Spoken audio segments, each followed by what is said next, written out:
I feel like I should try to argue against anarchism at some point, out of love, and so because out of joy. people enjoy seeing me.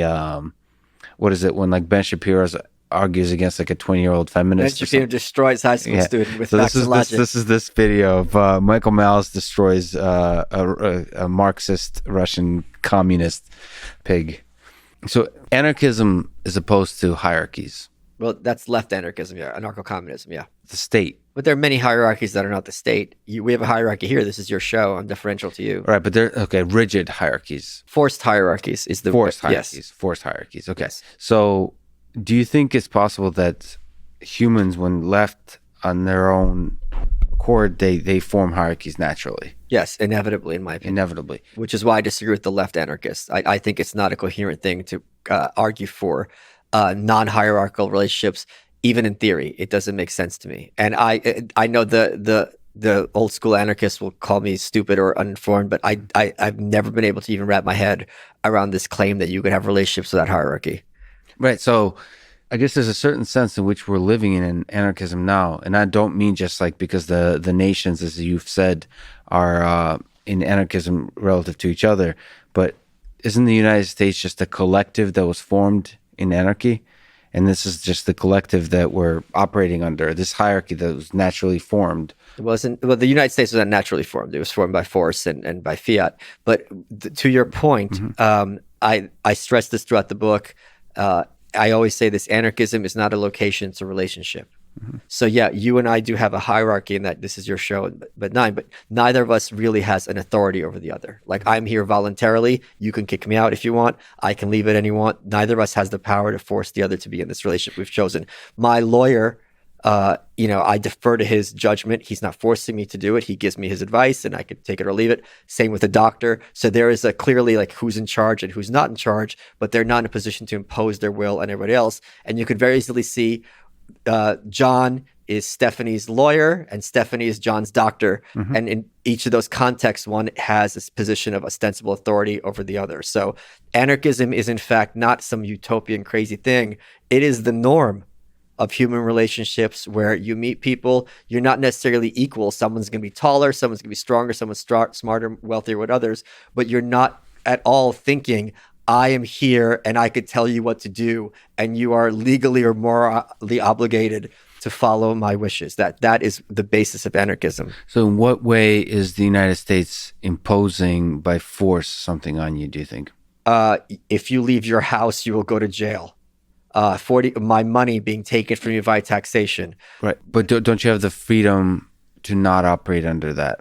No, but that's like, yeah, like technically if someone comes up to you and mugs you and says your money or your life, you are making a choice. But what the anarchist argument is, they're not in a position to force you to make that choice. That is not morally binding, even though they have practically the power to force you into that dilemma. But you have the freedom to live under the United States or not. So even... I see, yeah, the argument is if you don't like it, leave. Right? Not necessarily leave like geographically, but there's ways to live outside the force of the United States. There's ways, it's just very difficult to operate that way. But that's like saying you could outrun the mugger, which is true. But the issue is, does that mugger have the right to tell you at gunpoint, you're either giving me your money or I'm going to shoot you, or secret plan C, you get to run away? Is that person a moral actor? And the anarchist answer is never. And just one more thing. The anarchist view is the difference between that mugger and the government is only an air of legitimacy. Literally, they're morally identical. So is it possible that every hierarchy that gets big enough and successful enough such that it can monopolize a bunch of services it provides, isn't it always going to be amoral?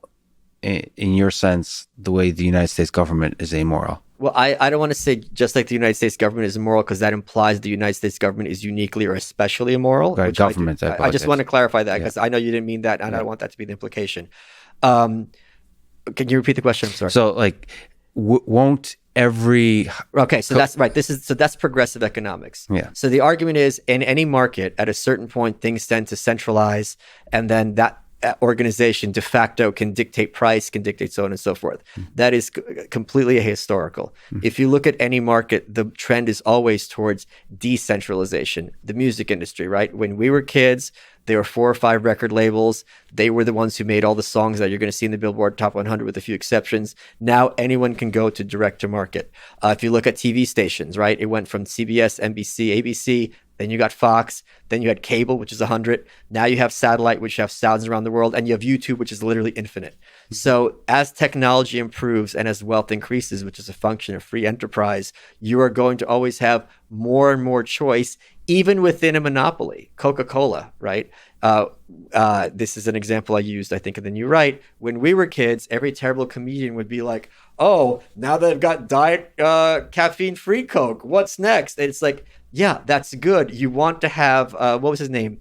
Kamen, the guy who invented the Segway. If you go, Dean Kamen, if you go into some restaurants right now, you will have those machines where you have like 80 kinds of Cokes, and then you could have whatever flavor you want to add to it, grape, cherry, lemon, lime, so on and so forth. So in any field, you're going to have more and more competition.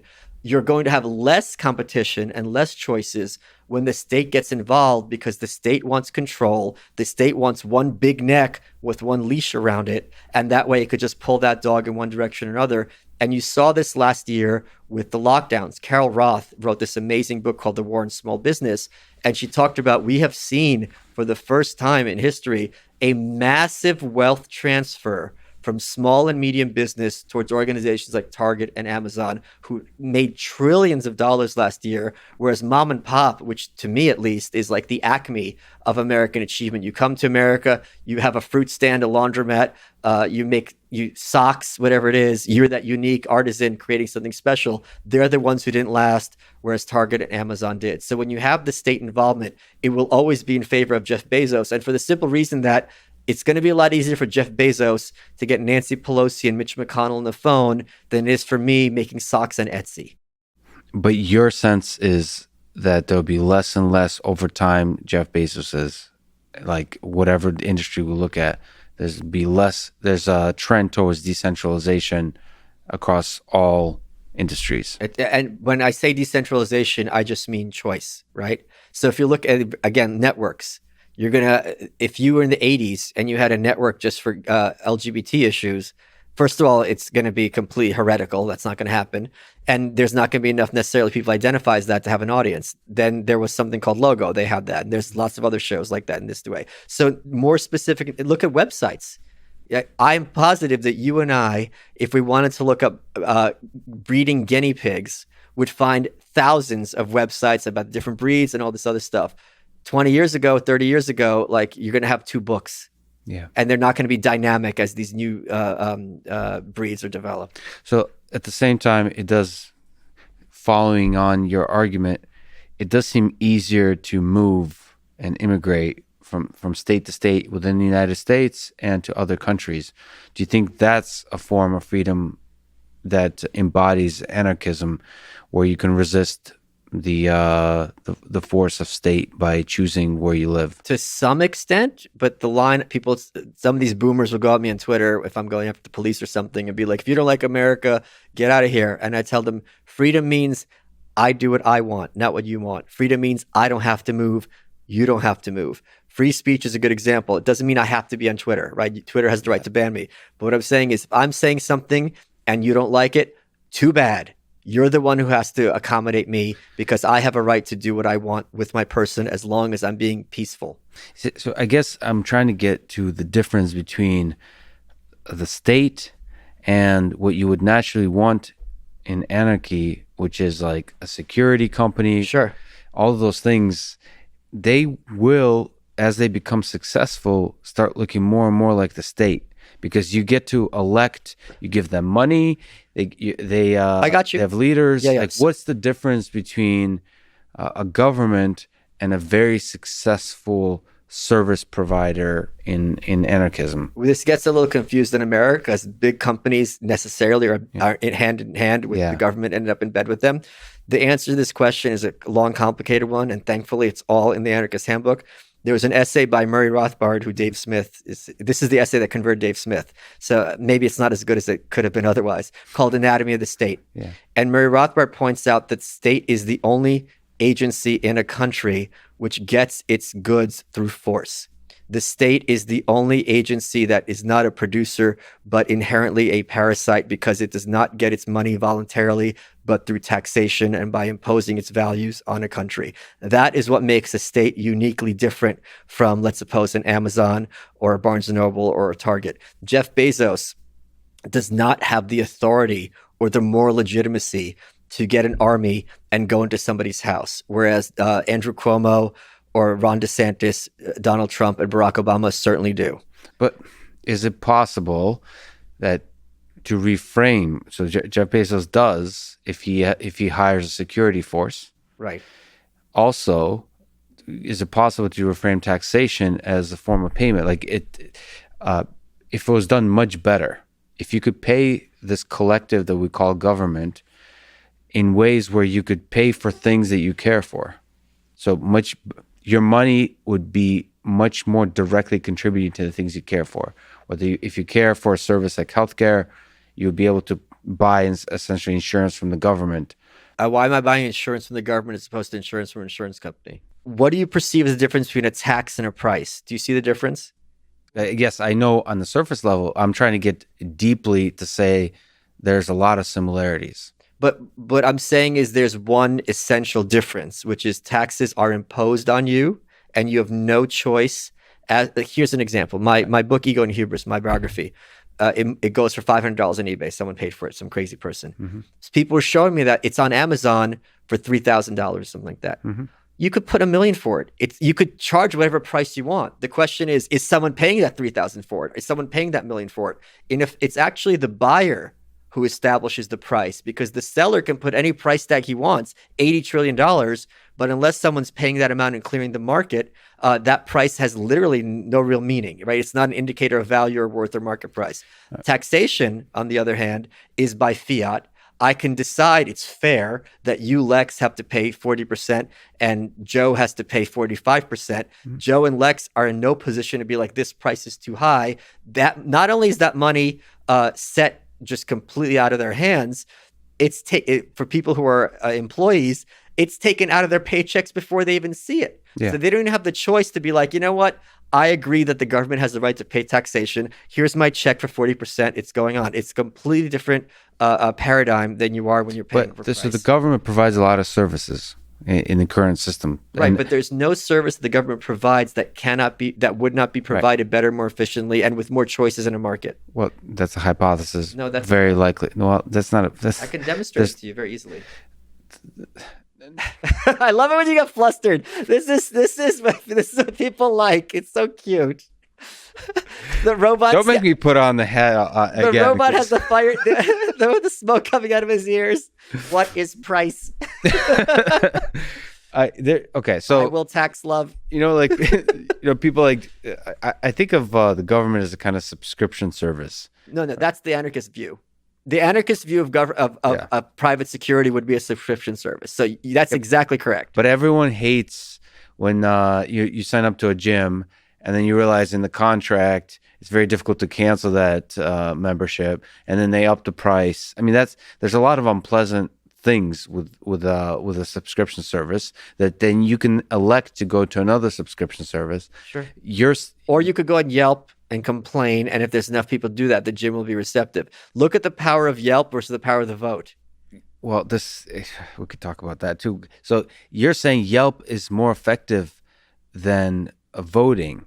Yes. The thing is, I agree with you, but you take a further step. You say that Yelp is ethical and moral and voting is amoral, or like not voting, but government is Correct. Amoral. So like, it's not only is one more efficient than the other, you're saying like, because I would say government sucks at doing what it does and has gotten a lot better at it. And I believe it can keep getting better as it gets smaller and leverages companies more and more.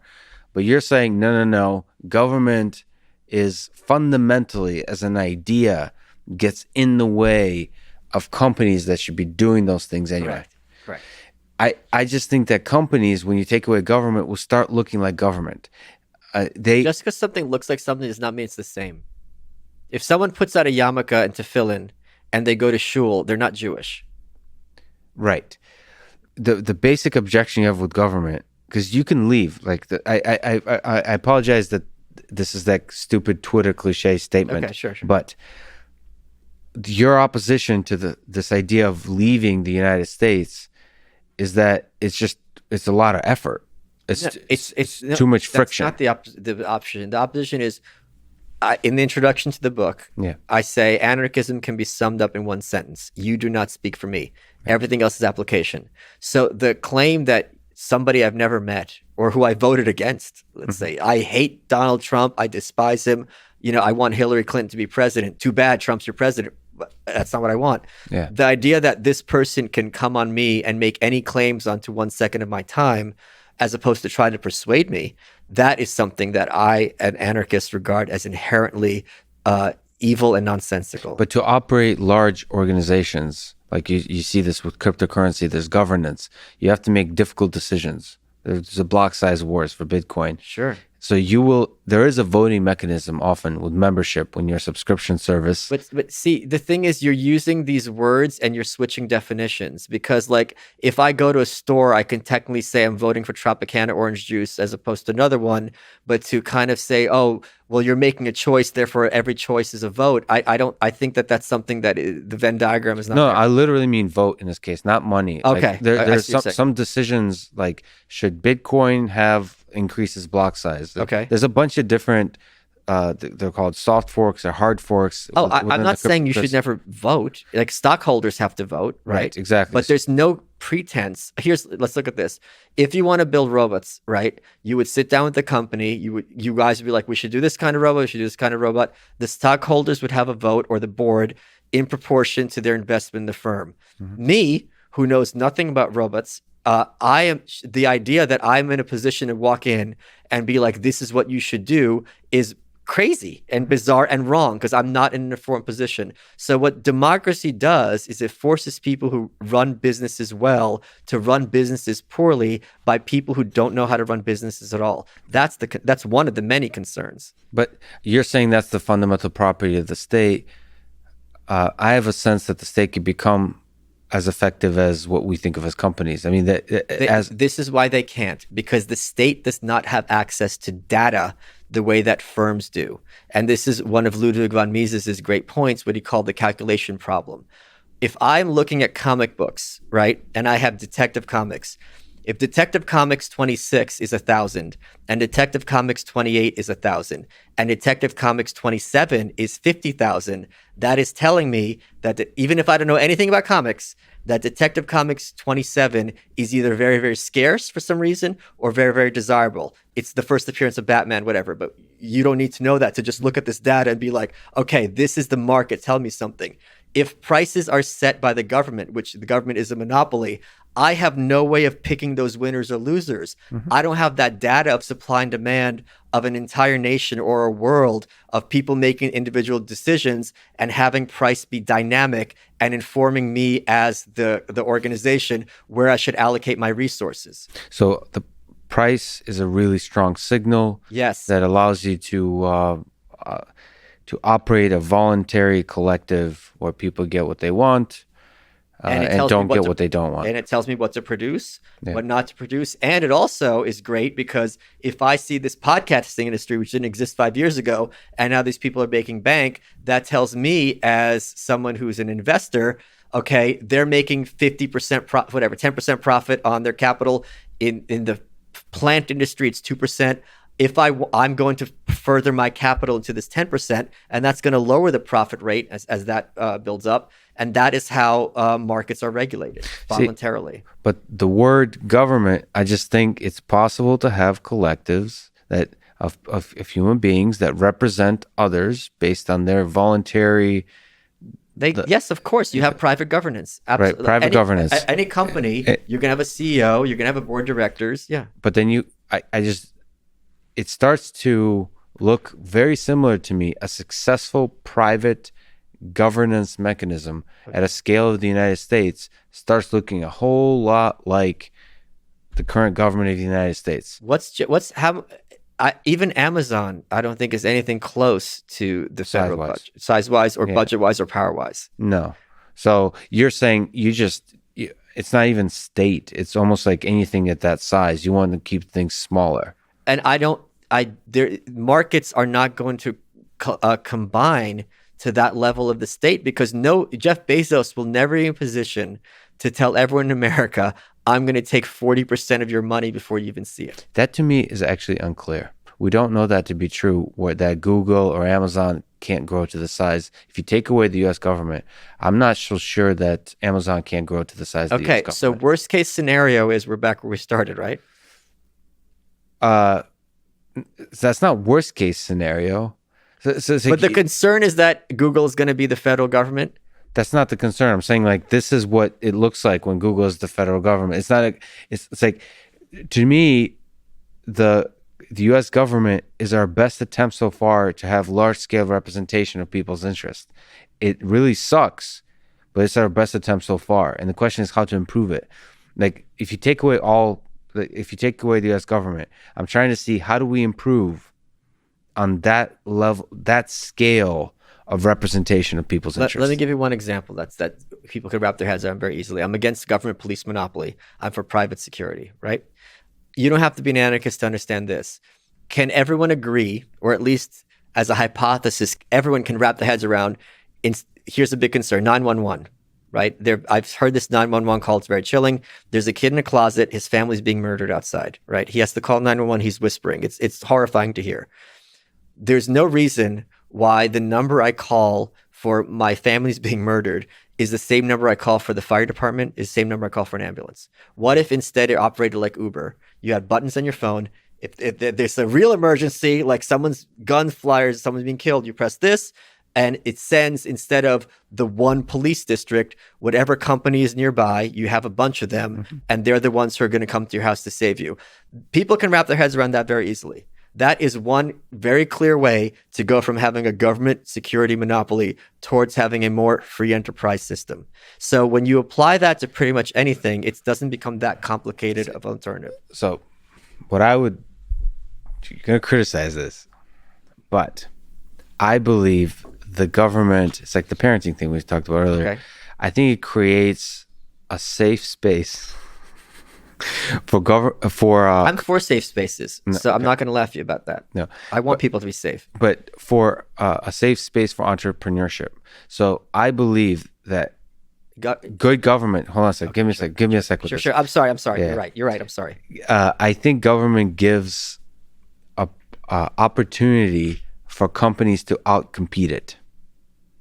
Yes.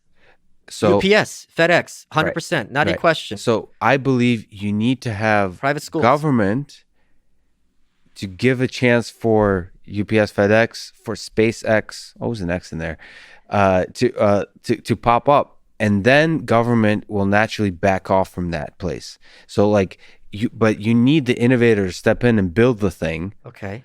Like you can't just. When has government ever backed off though? That never happens. From FedEx and UPS, from SpaceX, from Amazon. Wait, hold on. The U.S. Postal Service still competes with FedEx and UPS. So here's the other thing. Not nearly. But they still exist. And the point is, they're dying. But UPS and FedEx are taxed. So not only are they paying for their own company, they're paying for this competitor. This is the essential difference. Right. Imagine if you didn't have UPS. The federal government, no post office. So you had FedEx, you have DHL, you have U.S. Postal Service, and many others. How about in this scenario, UPS has the capacity to take 20% of FedEx's, DHL, and courier's money and put in their own pocket, and they never have to do anything in return. This is going to be an enormous advantage of UPS.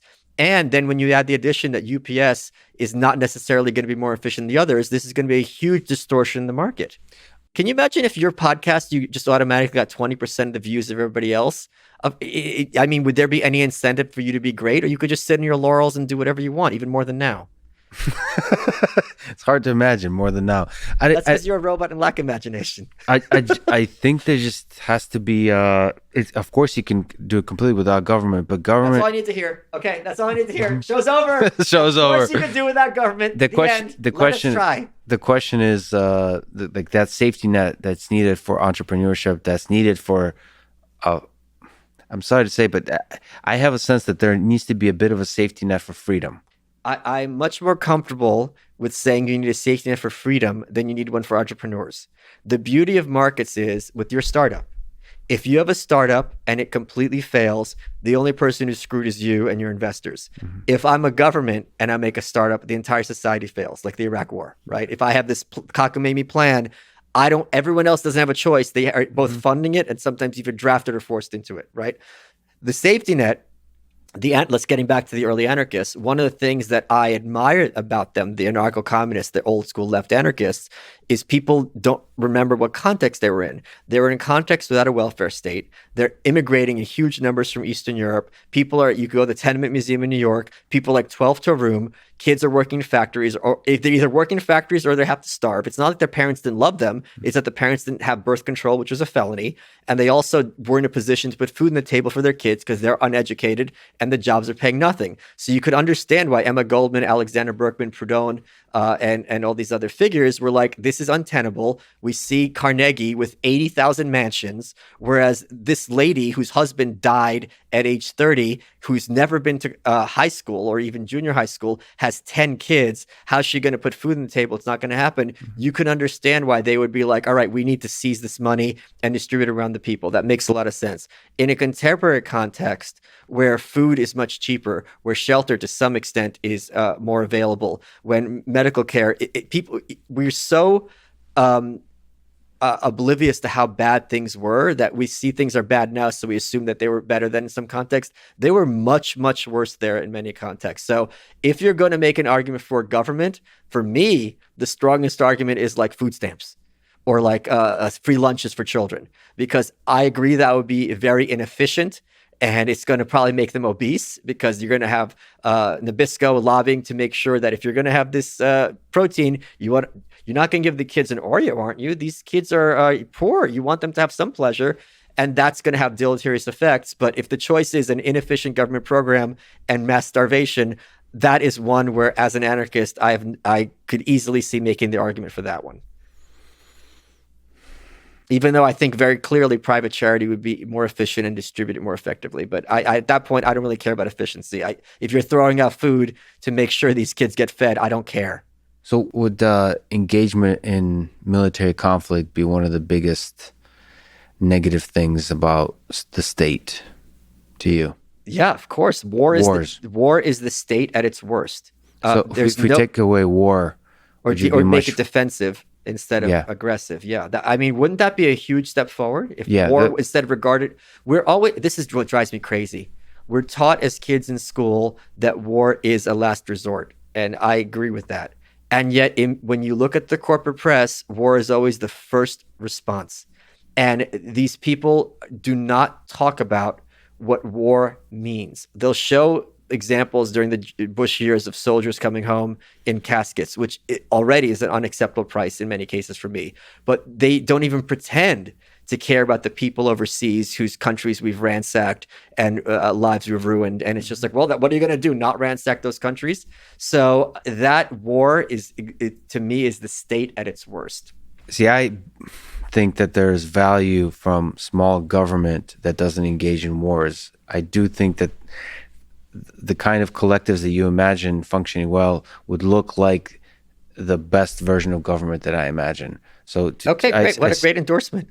Well, I see them as the same. Okay, fine. I think a lot of it is just terminology. I have no problem saying that I'm using the word anarchism incorrectly and to go for what you want. I have no problem with that or anything, really. Because like I said, life is beautiful. But